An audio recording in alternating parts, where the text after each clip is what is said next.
En primer lugar, bueno, estoy encantada de estar aquí con todos ustedes y quería agradecer a la Fundación de las Edades del Hombre no solo pues, el invitarnos, ¿no?, a estas charlas, a estas conferencias y tener un espacio, ¿no?, para compartir cosas que todos trabajamos en nuestros ámbitos de estudio, sino también la magnífica exposición, ¿no?, que podemos realmente disfrutar ahora en Compostela y que a mí personalmente pues ha habido un par de piezas que me han hecho especial ilusión poder ver porque pues siempre las había visto reproducidas en manuales, pero no las había visto en persona, ¿no? Entonces ha sido todo considero que es un privilegio, ¿no?, tener algunas de estas piezas aquí.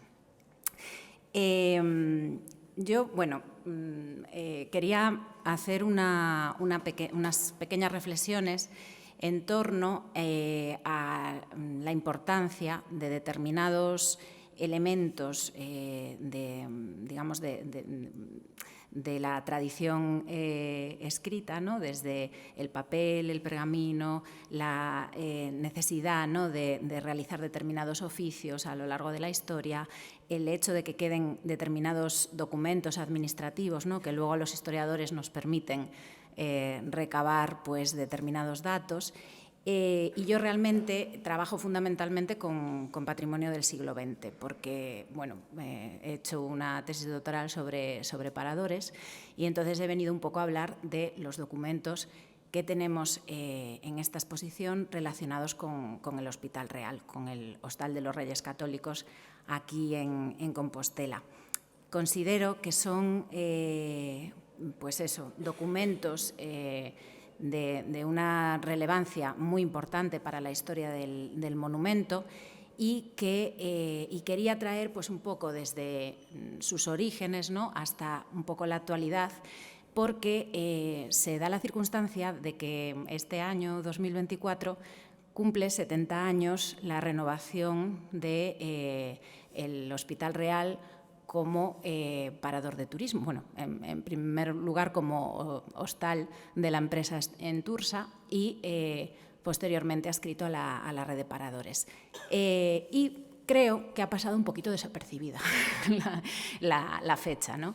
Entonces, pues me apetece compartir con ustedes algunas cuestiones relacionadas con este emblemático edificio de Compostela que en los últimos tiempos pues he tenido la suerte de investigar, ¿no? Entonces, aunque parezca que voy a hablar pues eso, de papel, sobre todo, en verdad yo me he dedicado más a las piedras, ¿no?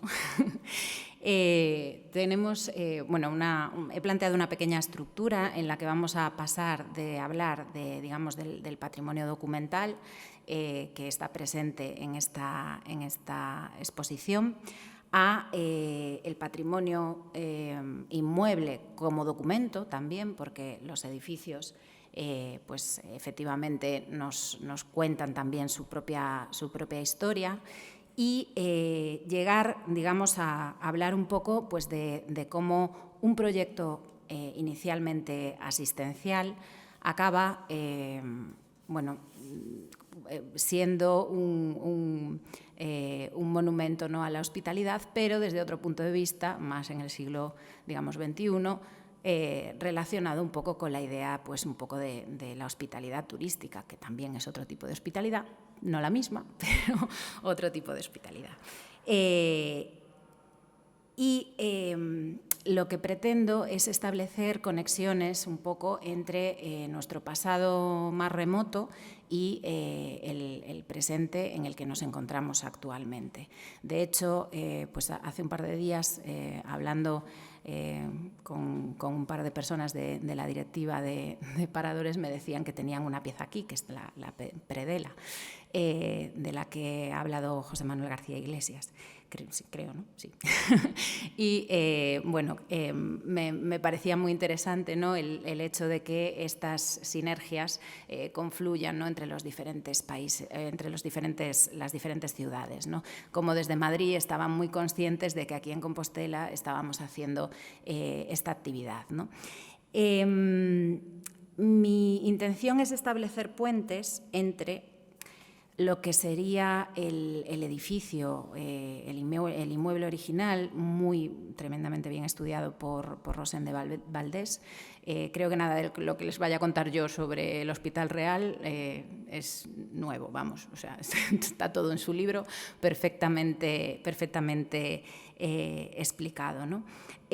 Cómo ese legado del Hospital Real, que es un legado que habrán visto pues, en objetos, ¿no?, en objetos muebles, pues, el botamen también del que hablaba Milena, y cómo esos objetos muebles, el inmueble en sí y todo ese patrimonio que se genera alrededor de un bien monumental, como es este caso, genera un patrimonio en torno a un complejo asistencial pues, que ha llegado a nuestro tiempo en bastante buena forma. O sea, podemos decir que digamos que es uno de los edificios mejor conservados a día de hoy, no teniendo en cuenta los problemas que sufre la pobre capilla, que está un poco tiene problemas de conservación, pero dentro de, digamos, de los proyectos de la red de paradores se está haciendo en la actualidad, pues se está trabajando en el plan director de muchos inmuebles de la red, y precisamente el de Compostela ha sido como el primer proyecto, ¿no?, el proyecto piloto para hacer todos los planes directores de otros muchos edificios patrimoniales que están reconvertidos a día de hoy pues, con ese uso turístico, ¿no? Y pues quería eso, tender un poco un puente entre ese legado del Hospital Real y lo que hoy en día podemos bueno, pues acceder a visitarlo e incluso pernoctar allí desde otro punto de vista, efectivamente. No obstante, claro, el hecho de que nosotros tengamos hoy en día ese edificio convertido en un complejo hotelero tiene mucho que ver precisamente con el turismo religioso y con las peregrinaciones, es decir, no ha dejado de tener esa relación con, digamos, la idea del camino, la idea pues eso, de la hospitalidad, ¿no? Y además podríamos decir que en cuanto a bueno, la acogida de los visitantes y de los peregrinos, todavía mantienen algunas tradiciones que han estado ahí durante mucho tiempo, como por ejemplo pues eso, el ofrecer los desayunos, ¿no?, a las primeras personas que llegan cada mañana, ¿no? Por lo tanto, bueno, esa parte, digamos, un poco más relacionada con la hospitalidad todavía sigue muy presente, ¿no? Digo que es un monumento a la hospitalidad con todas las, digamos, las letras, porque desde 1912 ya se estaban realizando, de hecho, con la capilla de la que estaba hablando, ya se estaban realizando declaraciones que, digamos, tenían que ver con el propio monumento, y que desde 1912 la propia capilla ya tenía una declaración parcial como monumento. En 1931 sería cuando se declara, digamos, todo el edificio monumento histórico-artístico, y tiempo después, en el 41, pues es conjunto de interés nacional. Con bueno, la llegada de las normativas, ¿no?, la ley del año 85, pues ya pasa a ser declarado bien de interés cultural con todas las letras, ¿no? Por lo tanto, tiene una historia monumental muy interesante. Pero, como les decía, pues quería empezar hablando un poco de esos fondos documentales, fondos archivísticos que se conservan en diferentes instituciones y que tienen un poco que ver pues, con esa función administrativa, ¿no? de lo que es un complejo asistencial, desde la cédula fundacional a otro tipo de documentos como pueden ser planos, ¿no? del conjunto que se conservan en buen estado, ¿no? Como, claro, al ser un complejo asistencial tan importante, pues evidentemente tenía un archivo muy interesante que durante muchos años no solamente ha, digamos, custodiado todos los documentos que tienen que ver con el propio hospital, sino a partir de la época de Felipe II empieza también a archivar otro tipo de hospitales, ¿no? de la zona, ¿no? de hospitales menores, y entonces digamos que custodiaba el propio hospital un gran archivo, ¿no? Hoy vamos a hablar de algunos documentos relativos a la Fundación, como les decía. Vamos a pasar por las constituciones, las de Carlos V, que también se encuentran en la exposición. Y vamos a ver algunos planos, algunos elementos que fueron de especial interés para entender cómo llegó el monumento al siglo XIX. Pero no solo eso, después verán que en una segunda parte de la ponencia tengo la intención de comentar algunos otros tipos de archivo más modernos que también nos ayudan a entender mucho cómo funcionaban los monumentos, ¿no? Para mí, que precisamente me he dedicado un poco a estudiar la obra del Hostal a partir de los años 50, es muy interesante ver cómo estaba el edificio previamente y afortunadamente pues ya tenemos un buen fondo de fotografías y de imágenes, alguna que creo que no habrán visto y que voy a enseñar así un poco en primicia, pero que realmente pues, nos hablan un poco de esa evolución del monumento en la época contemporánea. Y, como les decía, tendríamos que empezar por esta cédula para la construcción del Hospital Real, ¿no? en la cual, pues, como ustedes saben, seguramente conocen un poco la historia, en 1486 los Reyes Católicos pues, hacen una visita, ¿no? a Compostela y observan pues, que es necesario poner un poco a punto lo que son los complejos asistenciales de la ciudad, creando una nueva fundación, una fundación de tipo real que, digamos, va a tener una serie de objetivos concretos que van a estar concretados en esta cédula. Dice así: por cuanto somos informados que esta ciudad de Santiago hay mucha necesidad de un hospital donde se acojan los pobres peregrinos que allí vienen en romería. Mandamos para ello hacer un hospital a nuestras costas y por la presente lo mandamos e damos poder para que vayades a la ciudad, esto se lo dicen a Diego de Muros, a Diego de Muros III, a establecer esta nueva fundación, ¿no? Esta fundación real. Bueno, aquí tienen una imagen un poquito más de cerca y como objetivos propios, ¿no? de esta cédula estaría, como hemos dicho, esa idea, ese interés de hacerlo por voluntad real, es decir, había un objetivo que tenía que ver con intereses también políticos, ¿no? apaciguar un poco la zona de Galicia, pero que tenía que ver también con intereses pues devocionales, ¿no? y con la propia práctica religiosa y con bueno, pues un poco esas necesidades asistenciales que teníamos en Compostela, ¿no?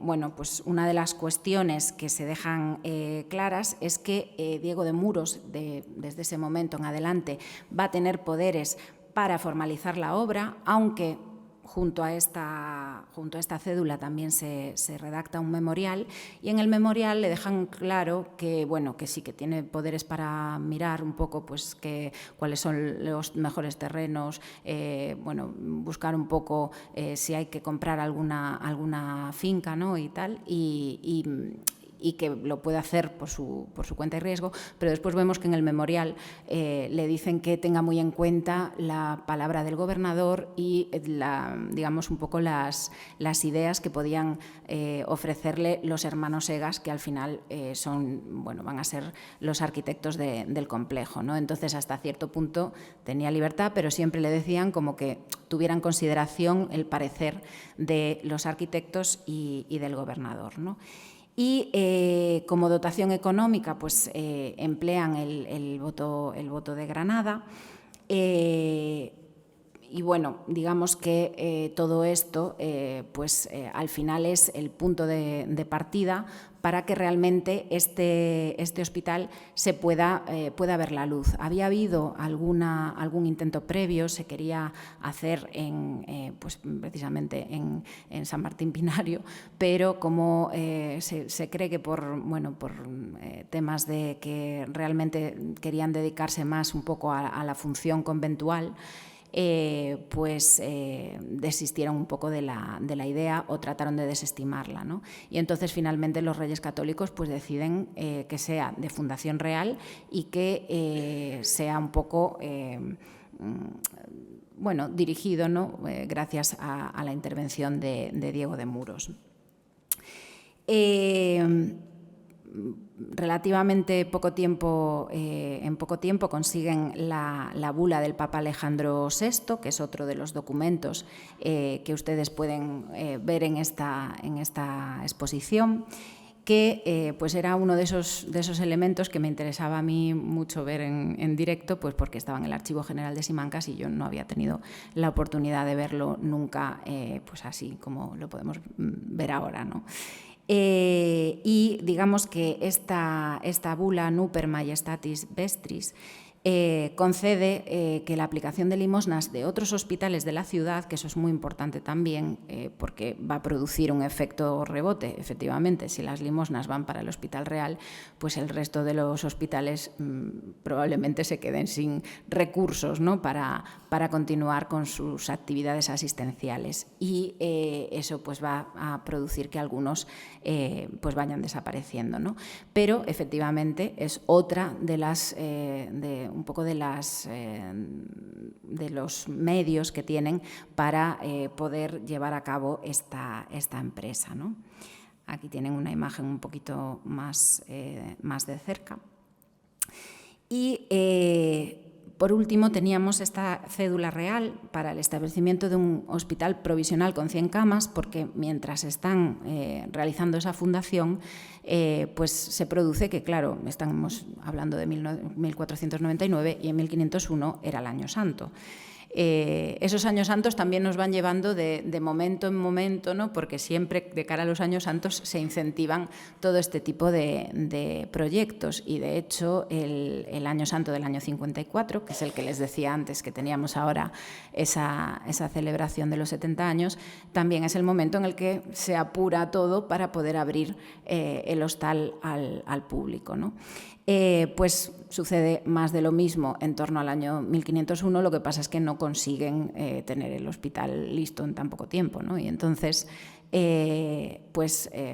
prevén que se dispongan 100 camas, que busquen una propiedad donde poder disponerlas, porque claro, los peregrinos van a venir igual y necesitan tener algún sitio donde disponerlos, ¿no?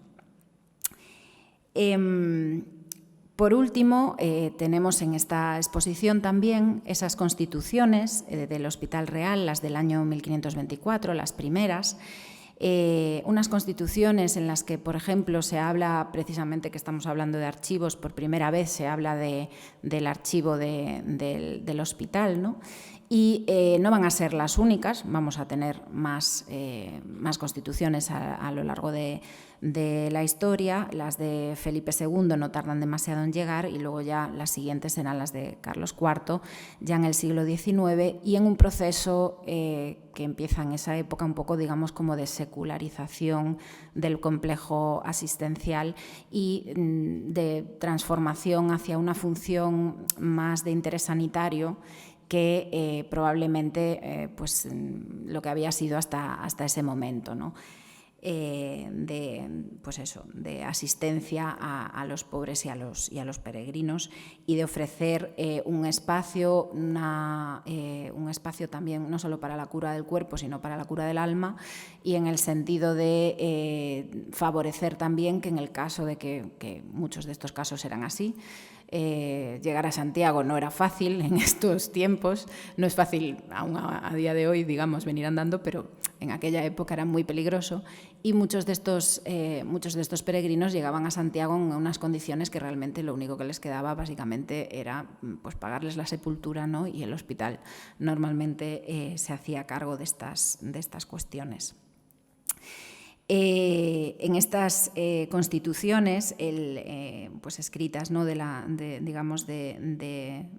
de la mano del emperador, nos explican un poco la idea, ¿no? De cómo esa fundación de sus abuelos, que lo pone, de hecho, no sé si se ve por aquí, doña Isabel, don Fernando y doña Isabel, nuestros abuelos, dice, ¿no?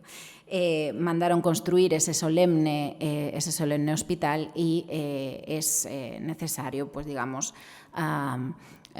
pues dotarle, ¿no? De unas constituciones que permitan un buen trabajo, un buen desempeño de los hospitalarios y de las personas que al final trabajan día a día en ese complejo asistencial que recibía a muchos peregrinos todos los días, ¿no? Hay que tener en cuenta que en este periodo el hospital realmente estaba en su momento, pues uno de sus momentos de mayor auge, ¿no? De hecho, bueno, poco tiempo después veremos que hay un problema precisamente con el mismo tipo de piedra que tiene la capilla de la que hablábamos antes, y es necesario restaurar todos lo que son los patios a mediados del siglo XVI, y van a traer, pues, según también Rosén de Valdés, a uno de los arquitectos más importantes, ¿no? Del momento, que será Rodrigo Gil de Ontañón.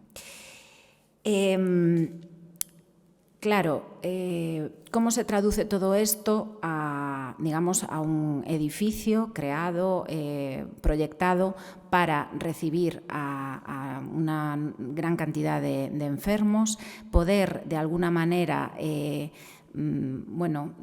tener espacio para albergar a hombres y a mujeres por separado, tener las propias enfermerías y al mismo tiempo dar asistencia religiosa, ¿no? Pues este es uno de los primeros proyectos, este es el primer proyecto, quiero decir, del hostal, que está recreado por una de las imágenes que hizo Rosén de Valdés, ¿no? A través de esa representación.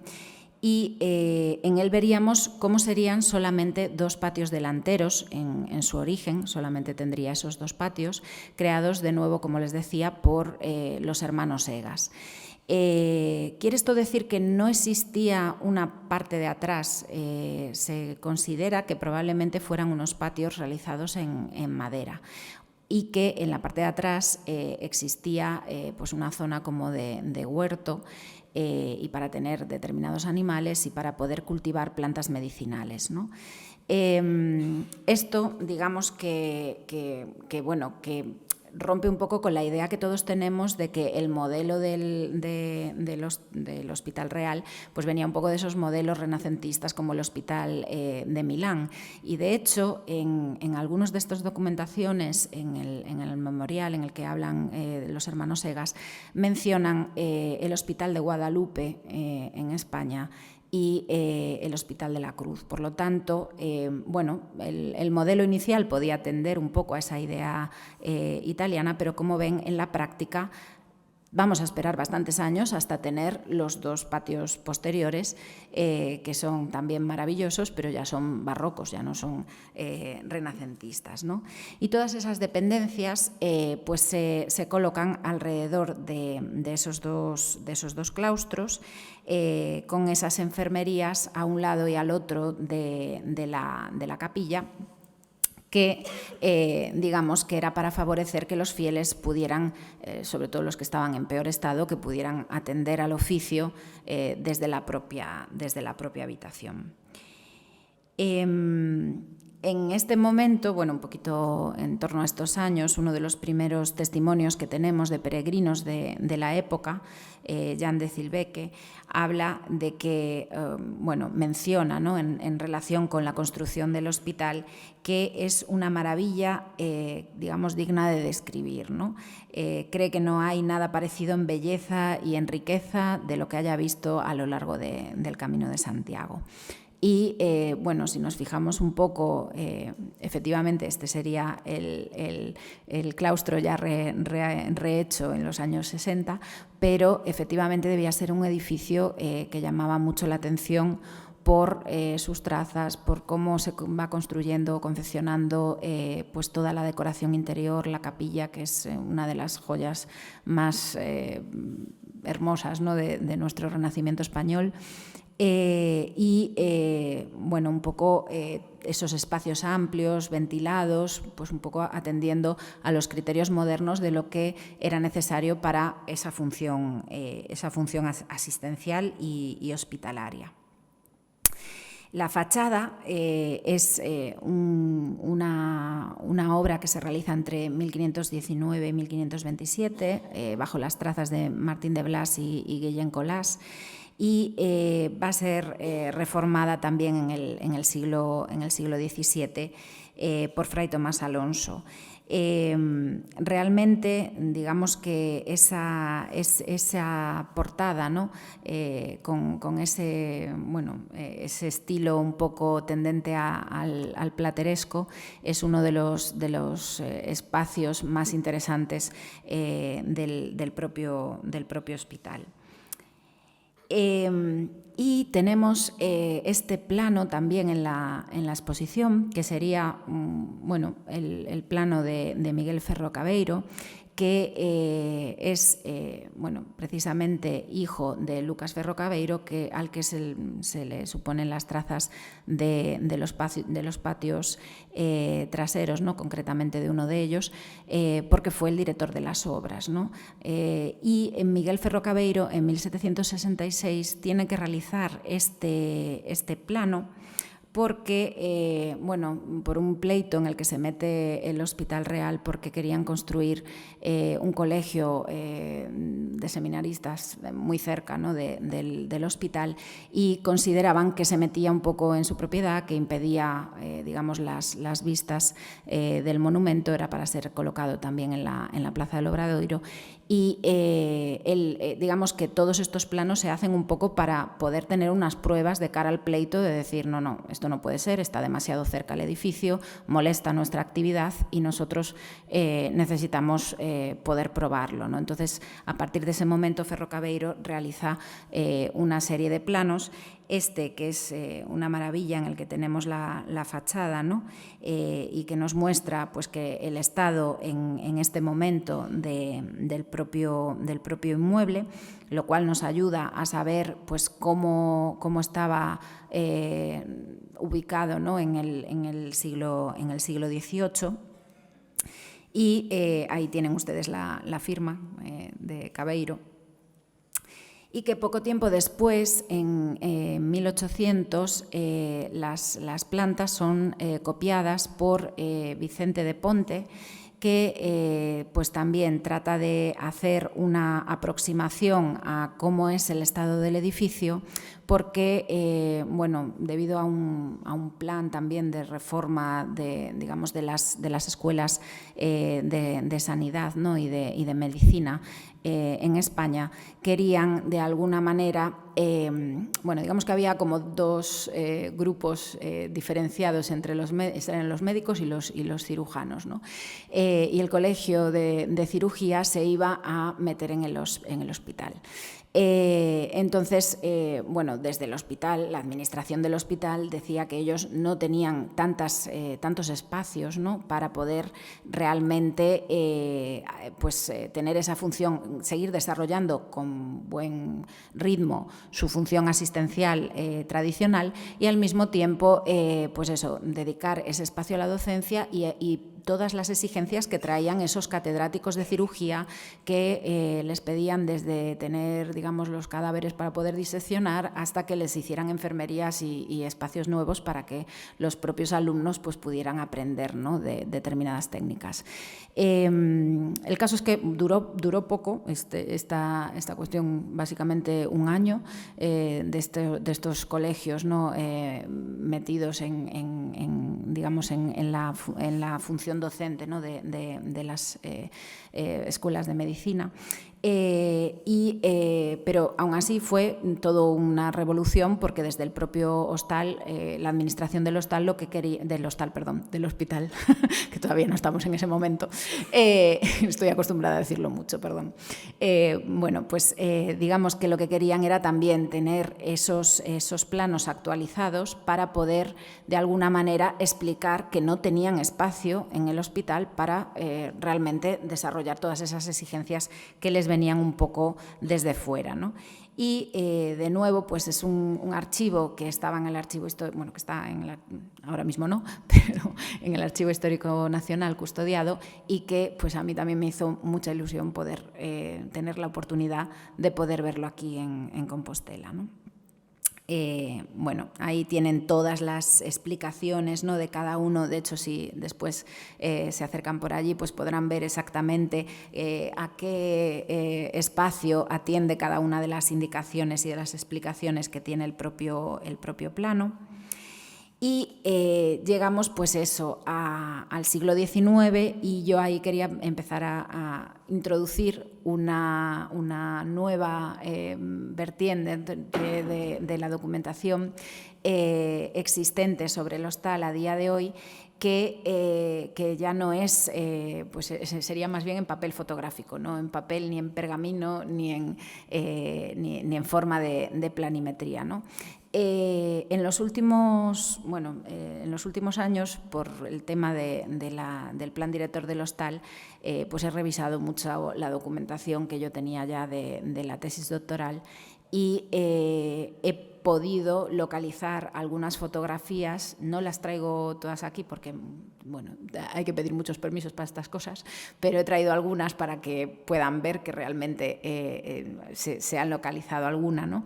De hecho, por favor, hago aquí un llamamiento. Si alguien sabe esta fotografía de las Hermanas de la Caridad, yo la he localizado online, pero no sé a qué archivo fotográfico corresponde. Es la única que tengo así medio sin localizar. Las demás sí, ¿no? Esa fotografía, ¿no?, de 1858 de Andrés Cisneros, que es conocida porque todavía en ese momento estaba la Plaza del Obradoiro sin pavimentar y me parece muy pintoresca para enseñarles aquí.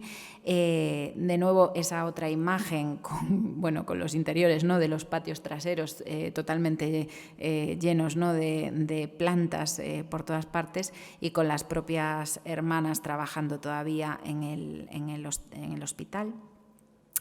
Y fotografías como esta que nos dan una imagen de lo que sería pues el interior de la capilla en la primera década del siglo XX, que todavía había algunos elementos que hoy en día evidentemente ya no están, si conocen el edificio, ¿no? En ese espacio durante un tiempo hubo un retablo neogótico que se ve ahí por el medio de la verja, que en la actualidad pues ya no está, ¿no? Ya no está ahí localizado. Claro, a la hora de retratar pues ese pasado entre lo que nos encontrábamos a finales del XIX y principios del XX, a principios del XX el edificio ya está en un estado de conservación que necesita realmente una puesta a punto. Hay varios arquitectos que van a intervenir a principios del siglo XX para intentar mejorar, ¿no?, el espacio del interior del hospital, pero realmente la gran obra que se va a realizar localizar va a ser la del año 54, ¿no? Cuando este edificio pues, se convierte en un hostal de la empresa Entursa. Quiero incidir en esto porque he visto en muchísimos sitios que hablan de que es parador desde el año 54. No, no es parador desde el año 54. De hecho, los paradores en el año 54 no tenían estas dimensiones. O sea, los paradores eran edificios con, digamos, un número de habitaciones bastante reducido, sobre todo hasta los años 70, ¿no? No tenían nunca más de 50, 60 habitaciones. El hostal cuando abre con 100. Entonces es un número muy elevado y un tipo está, digamos, enfocado a un tipo de turismo muy diferente.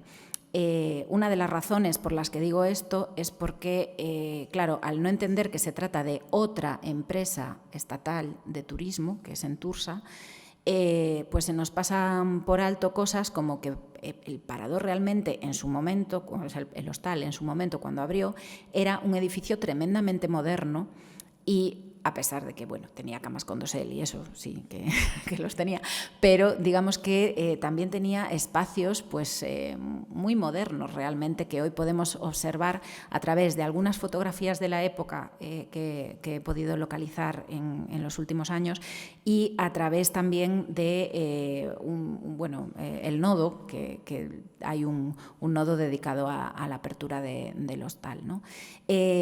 Podemos ver que realmente las instalaciones eran muy modernas en el sentido de que había pues desde un bar, un espacio con digamos mosaicos de clavo, ¿no? Y que compraban también obra artística que hoy en día forma parte de la colección de paradores, mucho más contemporánea y que tenía esa otra forma de entender el turismo para estar, digamos, de alguna manera querían que fuera, pues digamos, lo que se le sigue diciendo a día de hoy el buque insignia, ¿no? del turismo en España. Y bueno, vaya que lo consiguieron más o menos, porque la obra realmente se hizo en un tiempo récord con un montón de unas 2000 y pico personas trabajando y como ven, teniendo que desmontar los patios traseros para colocar, bueno, y parte también de la zona delantera del hostal, para colocar un sótano donde poder hacer instalaciones, ¿no? Las cocinas y todas estas cosas que pudieran ir bajo tierra, ¿no? Ahí tienen también una imagen del patio de San Lucas sin jardín, que esta es del Archivo General de la Administración. Bueno, un poco la idea de los patios traseros, que no me había dado tiempo a comentarlas, pues que, como les decía antes, bajo la dirección de Lucas Ferro Cabeiro, pero con trazas de Fray Manuel de los Mártires. Uno de ellos es un poco más, digamos, más de la mano de Lucas Ferro Cabeiro que el otro. Esta es una descripción de Fernando Moreno Barberá, que será el arquitecto de Entursa, que no de paradores, encargado de hacer la remodelación. Moreno Barberá en aquel tiempo se encuentra con un edificio que tiene que recrear totalmente el ambiente interior, lo cual a nosotros como historiadores del arte pues nos da un poco de pena porque hay muchas zonas del edificio que hemos perdido un poco la conexión entre el pasado y el presente, ¿no? Pero él lo veía así en aquel momento. Era un caserón lóbrego y ruinoso donde dominaba la suciedad, la miseria, el abandono y el mal gusto. O sea, horrible. Aún recordamos la visión solanesca de la primera vista con los enfermos todavía dentro. Poca luz, mala ventilación y malos olores, bajantes rotas, rezumando su contenido por las paredes, vendajes puestos a secar en las ventanas. Bueno, nos hacemos una idea, ¿no? Claro, transformar todo eso en tiempo récord en un edificio dedicado al turismo y además a un turismo, en este caso, un poco de alto standing, suponía un reto y eso implica que muchas de las intervenciones que se hicieron en este momento pues hoy en día no resultan de lo más adecuado, ¿no? Y por eso hay esos problemas en la capilla. Bueno, aquí tienen los planos de Moreno Barberá del momento, ¿no? Aquí ven como pues toda esta parte, todo este lateral pues tendría ese espacio de sótano, ¿no? para llevar pues, esas instalaciones. Y quería comentarlo en relación con la idea de hospitalidad, porque en este momento Fernando Moreno Barberá, que al fin y al cabo era el que tomaba un poco las decisiones de la comisión gestora de Entursa, porque la empresa todavía no se había formado aún, tarda un poquito en conformarse, él era el arquitecto encargado de hacer este edificio y piensa en toda una red de establecimientos en puntos estratégicos a lo largo del Camino de Santiago para tener un hostal, ¿no? al cual dirigirse a lo largo del Camino de Santiago. Él quería haber hecho tres edificios principalmente: el de Santiago de Compostela, el de San Marcos, que también llegó a hacerlo, que ahora está reformado también, y el de Burgos, que ese ya no le dio tiempo porque pues digamos que Entursa pues acaba desapareciendo, ¿no? Pero como ven, la idea seguía estando vinculada a tener ese turismo religioso a lo largo del Camino de Santiago y vinculada un poco con la idea de espacios asistenciales en torno al Camino de Santiago. Este sería el Hospital de San Marcos, que también se encargó él de la remodelación, haciendo en este caso un edificio de nueva planta que ahora ya tiraron, que en su momento fue muy moderno y muy chocante con respecto a la construcción histórica, pero que realmente efectivamente era un edificio muy moderno que han tirado, ¿no? Que a lo mejor una vez que ya está puesto no era necesario tirar para hacer la nueva remodelación, ¿no? Y estas eran un poco las imágenes a las que me refería antes, imágenes inéditas de lo que eran las habitaciones en este momento. No les he traído la suite, pero sí que les he traído una habitación, digamos, de tipo estándar para gente acomodada y para que vean la diferencia con la parte de atrás de la zona de los patios traseros, porque al principio en Tursa lo que se planteaba era seguir manteniendo una peregrinería en la parte de atrás combinada con, digamos, un espacio como más de turismo de alto standing en la parte delantera del edificio. ¿Qué pasa? Esto dura muy poquito tiempo porque no es sostenible. Y incluso tenían una zona que he podido ubicar en el plano gracias a esta última a esta localización de estos archivos en el Colegio de Arquitectos en Valencia, que digamos que tenían una habitación en la cual todavía había espacio de dormitorio común de varios peregrinos, ¿no? Y efectivamente pues está ahí localizada. Para que vean lo moderno que era, estas sí que son imágenes del nodo, he traído las lavadoras último modelo y la peluquería, ¿no? del edificio, cómo se transforma pues de esta manera tan curiosa. Y ya para terminar, porque creo que me estoy pasando de tiempo, simplemente quería concluir pues tratando de poner en valor un poco la idea de la documentación histórica, ¿no? Que en diferentes soportes, los diferentes soportes abren nuevas lecturas sobre edificios que están muy presentes en nuestra vida diaria y que tienen que realmente, para poder ser conservados, muchas veces cambiar de función, ¿no? Pero que en este caso pues algo de esa función asistencial todavía queda por aquí, ¿no? Considero que es un monumento trascendental en la historia de la ciudad y que esas tareas de conservación que ahora mismo se están haciendo pues son pioneras y espero que abran un nuevo capítulo también en la historia del hospital, sacando a la luz pues nuevas investigaciones, ¿no? Y simplemente pues reiterarme un poco en dar las gracias a mis compañeros del grupo Jacobus y a la Fundación, porque considero que exposiciones como estas traen a nuestras digamos a nuestras ciudades y a nuestros espacios cotidianos documentos que a lo mejor hemos visto muchísimas veces en manuales, en libros, pero que no tenemos la oportunidad de ver, ¿no? Y a veces la documentación, el papel, el pergamino, este tipo de cosas, incluso las fotografías a veces pasan un poco desapercibidas cuando hay otro tipo de objetos u otro tipo de bienes muebles como los que tenemos aquí, que también son son impresionantes, y de repente pues no nos fijamos en unos planos de un edificio o en una real cédula, ¿no?, firmada por los Reyes Católicos, pues hay que fijarse, ¿no? Esa sería un poco la conclusión final. Y lo dejo por aquí. Muchas gracias por su atención.